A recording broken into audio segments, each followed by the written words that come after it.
दोस्तों आज हम हैं मध्यम ग्राम के रोल्टा बजाज में और आज हम रिव्यू करने वाले हैं द नई नवेली पल्सर P150 के बारे में। तो दोस्तों ये जो बाइक है ये कौन कौन सी नई फीचर्स के साथ आई है, कौन कौन सी नई चीज़ें हमें देखने को मिल जाती है, लुक वाइज कैसी होगी, मतलब कि एक फुल्ली वॉक अराउंड वीडियो होने वाला है। साथ ही प्राइसिंग वगैरह क्या होती है और सबसे बड़ी बात बजाज के पास एक पल्सर 150 के रहते हुए भी ये बाइक क्यों मार्केट में लॉन्च किया गया, सब कुछ के बारे में जानेंगे। So today I am going to talk about the all new Bajaj Pulsar P150। I am Prolay, आप देख रहे हैं आप सभी का स्वागत।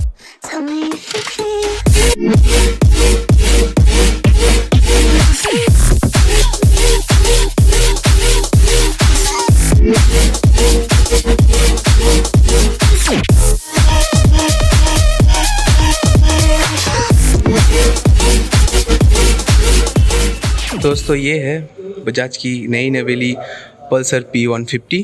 तो मैं सबसे पहले शुरू करूंगा इस बाइक की इंस्ट्रूमेंट कंसोल से। यहाँ पे हमें एक सेमी डिजिटल इंस्ट्रूमेंट कंसोल देखने को मिल जाता है। देखने में कैसा है दोस्तों आपको दिखा देते हैं ऑन करके। काफ़ी बढ़िया लुक देता है। यहाँ पे हमें एक सेमी डिजिटल इंस्ट्रूमेंट कंसोल मिलता है। अब पल्सर का ये खासियत है दोस्तों, जितना भी फुली डिजिटल आपको इंस्ट्रूमेंट कंसोल देखने को मिल जाए, पर इसका खासियत कुछ अलग ही है। मतलब कि जब इस बाइक को आप ऐसे थ्रॉटल देते हैं तब इसकी जो RPM की जो ये काटा है तब ऊपर जाती है, तो आपको पूरी तरीके से एक स्पोर्ट्स बाइक की फीलिंग जो है ये देती है। दोस्तों यहाँ पे हमें RPM लिमिट मिल जाता है। इसके ठीक बगल में ही है ABS का लाइट। यहाँ पे आपकी टर्न इंडिकेटर्स की लाइट वगैरह आ जाती है और इसके बगल में ही है यहाँ पे न्यूट्रल की लाइट और यहाँ पे आती है डिजिटल स्पीडोमीटर। यहाँ पे गियर पोजीशनिंग इंडिकेटर वगैरह आ जाती है और यहाँ पे नॉर्मल इंफॉर्मेशन वगैरह आपको देखने को मिल जाती है। अब दोस्तों ये जो बाइक है ये इसके दोनों वेरिएंट है, मतलब कि एक सिंगल डिस्क वेरिएंट और दूसरी है डुअल डिस्क वेरिएंट। तो ये जो है डुअल डिस्क वेरिएंट, तो यहाँ पे हमें एक क्लिप ऑन हैंडल बार देखने को मिलता है। जो सिंगल डिस्क वेरिएंट है उसमें हमें पाइप हैंडल बार देखने को मिलता है। कुछ इस तरह की इसमें प्रोवाइड की जाती है। और अगर ऑल ओवर आप बाइक को देखेंगे तो आपको जो है बहुत ज़्यादा N160 की याद दिलाएगी ये बाइक, मतलब कि उससे बहुत ज़्यादा इंस्पायर्ड है ये हम कह सकते हैं। अब दोस्तों इंस्ट्रूमेंट कंसोल के बाद यहाँ पे अगर हम इसकी टैंक पर आए तो यहाँ पे हमें एक 14 लीटर का फ्यूल टैंक देखने को मिल जाता है। साथ ही बाइक जो है वो एक 4 स्ट्रोक बाइक है, तो माइलेज भी आपको अच्छी खासी मिलेगी। माइलेज पे हम बाद में आते हैं, पर इससे जो है आपको एक अच्छी राइडिंग रेंज भी इसमें मिल जाएगी दोस्तों। और दोस्तों इस टैंक के ठीक यहाँ पे जो आती है USB चार्जिंग पोर्ट, जो कि अभी बजाज की लगभग हर बाइक में प्रोवाइड की जा रही है, जो कि काफ़ी अच्छी बात है। और हैंडल पे जो दोस्तों यहाँ पे बार एंड मिरर्स वगैरह आती है उसकी भी शेप मुझे पर्सनली बहुत अच्छा लगा। काफ़ी स्टाइलिश इसका डिज़ाइन दी गई है। और इसके ठीक अगर पीछे यहाँ पे आए दोस्तों तो यहाँ पे हमें स्प्लिट सीट का ऑप्शन मिलता है। जैसे कि मैंने बोला ये ट्विन डिस्क वेरिएंट है, तो इसीलिए यहाँ पे हमें स्प्लिट सीट देखने को मिलता है। जो सिंगल डिस्क वेरिएंट आता है वहाँ पे हमें सिर्फ सिंगल पीस सीट ही देखने को मिलती है। और उसके पीछे अगर यहाँ पे आते हैं तो यहाँ पे हमें स्प्लिट ग्रैब रेल्स देखने को मिल जाती है। अब जो सिंगल डिस्क वेरिएंट है वहाँ पर हमें सिंगल पीस ग्रैब रेल ही मिलती है। बाकी दोस्तों सीट की कुशनिंग की अगर बात करूँ तो काफ़ी जो है अच्छी कुशनिंग यहाँ पे दी गई है और सीटिंग एरिया भी काफ़ी ब्रॉड है, मतलब कि इससे जो है आपको देर तक इस बाइक में बैठे रहने में भी कोई भी दिक्कत नहीं आने वाली। इसकी ठीक यहाँ पे अगर नीचे आते हैं तो यहाँ पे हमें कार्बन फिनिश की थोड़ी सी जो है स्टिकर्स वगैरह देखने को मिल जाती है, जो कि इस बाइक की प्रीमियमनेस को और भी ज़्यादा एनहेंस करती है।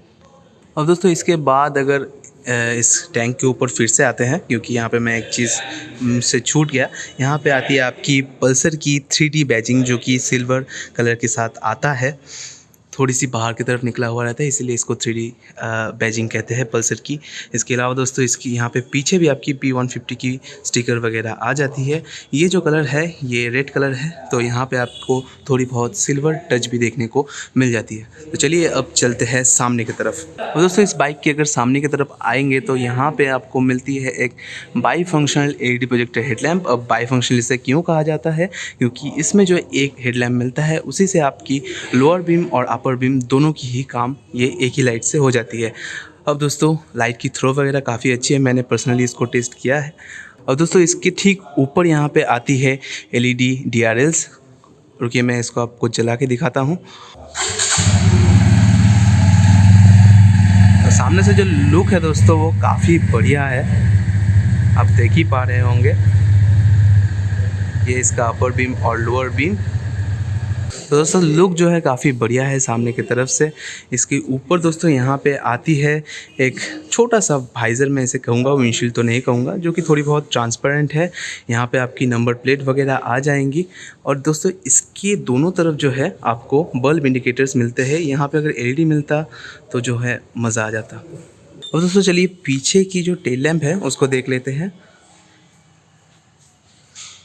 यहाँ पे आपको क्रिस्टलिंग एलईडी टेल लैम्प दिया जाता है, जिसकी डिज़ाइन काफ़ी बढ़िया है। और पीछे भी दोस्तों यहाँ पे भी आपको बल्ब इंडिकेटर से मिलते हैं। और दोस्तों इस बाइक की सामने की तरफ अब फिर से अगर जाएंगे तो यहाँ पे हमें मिलती है एक 31 mm की टेलीस्कोपिक फोक्स। और इसके ठीक नीचे यहाँ पे आपकी मडगार्ड वगैरह आ जाती है। दोस्तों मडगार्ड जो है वो 2 पीसेस में डिवाइड किया गया है, जो कि देखने में काफ़ी बढ़िया दिखती है। यहाँ पे अगर आप गौर से देखेंगे तो ये 2 पीसेस में डिवाइड है। अब यहाँ पे आ जाती है आपकी ABS की ब्रांडिंग। अगर डिस्क साइज़ की बात करूँ फ्रंट की, तो यहाँ पे हमें 260 mm की डिस्क साइज़ मिलती है। व्हील साइज़ जो है दोस्तों वो बोथ एंड में आपको 17 इंच की देखने को मिलती है। और यहाँ पे जो टायर साइज़ दिया गया है फ्रंट की, वहाँ पे हमें 90/90 सेक्शन का MRF का ट्यूबलेस टायर मिल जाता है। इसके अलावा दोस्तों इस टेलीस्कोपिक फोक के ऊपर यहाँ पे रिफ्लेक्टर वगैरह भी आ जाती है। अब चलिए पीछे के व्हील की साइज़ जान लेते हैं। एज आई सेड, पीछे भी हमें 17 इंच की ही व्हील साइज़ देखने को मिलती है। अब टायर साइज़ जो है वो यहाँ पे 110/80 सेक्शन का दिया गया है। और डिस्क साइज़ की अगर बात करूँ तो यहाँ पे हमें 230 mm की डिस्क साइज़ देखने को मिल जाती है। और पीछे भी आपको MRF की ही टायर दी गई है।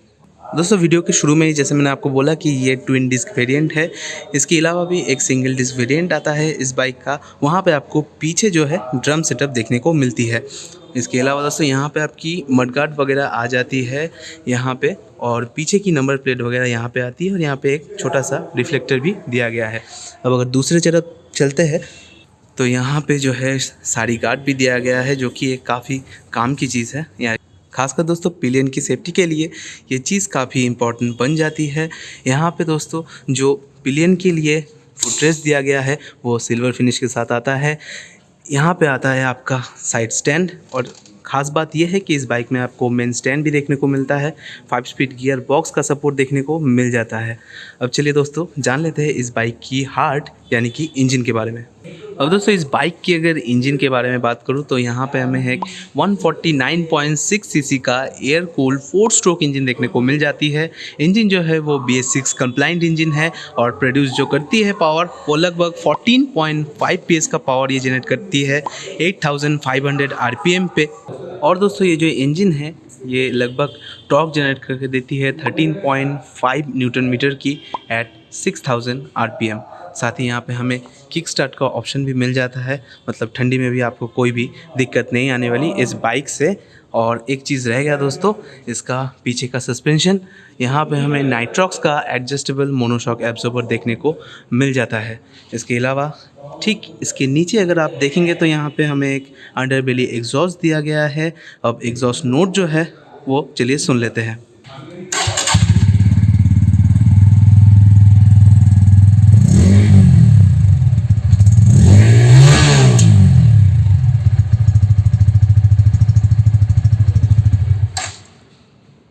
एग्जॉस्ट नोट जो है दोस्तों काफ़ी बल्की है, काफ़ी लाउडी है। खासकर मुझे ये काफ़ी पसंद आया। अब दोस्तों ऑल ओवर अगर बाइक के बारे में कहूँ तो इस बाइक में जो ग्राउंड क्लियरेंस दी गई है वो लगभग 165 mm की दी गई है। टोटल बाइक का कर्व वेट आपको 154 kg तक देखने को मिल जाएगी। और टॉप स्पीड इस बाइक का 126 kmph तक आ जाती है। अब माइलेज की अगर बात करूँ तो 4 स्ट्रोक इंजन है जैसे कि मैंने आपको बोला, तो यहाँ पे आपको 45 की जो माइलेज है वो आपको आराम से सिटी में मिल जाएगी। और दोस्तों इस बाइक की अगर ग्राउंड क्लियरेंस के बारे में बात करूँ तो यहाँ पे हमें 795 mm की ग्राउंड क्लियरेंस मिल जाती है। मतलब कि एक एवरेज साइज़ का बंदा भी इस बाइक को आराम से जो है कंट्रोल कर पाएगा, इसमें कोई भी दिक्कत नहीं आएगी। और आखिर में अगर प्राइसिंग के बारे में बात करूँ तो इस बाइक की ऑन रोड प्राइस है मध्यमग्राम कोलकाता की 1,43,978 रुपीज़। अगर बाकी कोई भी डिटेल्स आपको जाननी है इस बाइक के बारे में या फिर कोई भी और बजाज की बाइक के बारे में तो आप मध्यमग्राम रोल्टा बजाज को ज़रूर कांटेक्ट कीजिए। बाकी जितने सारे भी डिटेल्स वगैरह है वो मैं डिस्क्रिप्शन बॉक्स में प्रोवाइड करवा दूंगा, सो वहाँ पे जाके चेकआउट ज़रूर कीजिए। और दोस्तों वीडियो के आखिर में मैं एक्सपेक्ट कर रहा हूँ कि इस बाइक से रिलेटेड जितने सारे भी डाउट थे वो मैं पूरी तरीके से आप तक पहुँचा पाया हूँ, यानी कि क्लियर कर चुका हूँ। अब दोस्तों वीडियो के शुरू में एक बात मैंने आपको बताया था कि बजाज के पास पहले से ही पल्सर 150 है, तो फिर इस बाइक को लॉन्च करने का क्या मतलब है। खासकर मुझे ये लगता है दोस्तों कि बजाज जो है अपनी पल्सर सीरीज़ को पूरी तरीके से न्यू जनरेशन में कन्वर्ट करने की कोशिश कर रही है, और उसी के चलते हुए जो है ये इस नए नवेली पल्सर P150 को बजाज ने लॉन्च कर दिया है। बाइक जो है दोस्तों काफ़ी बढ़िया है। अब दोस्तों वीडियो अगर अच्छा लगा तो लाइक, कमेंट और शेयर ज़रूर कर दीजिएगा अपने दोस्तों के साथ। साथ ही चैनल पर अगर नए हैं तो सब्सक्राइब भी कर दीजिएगा। तो मैं मिलता हूँ आपको अगले वीडियो में, तब तक के लिए keep loving, keep supporting, till then signing of.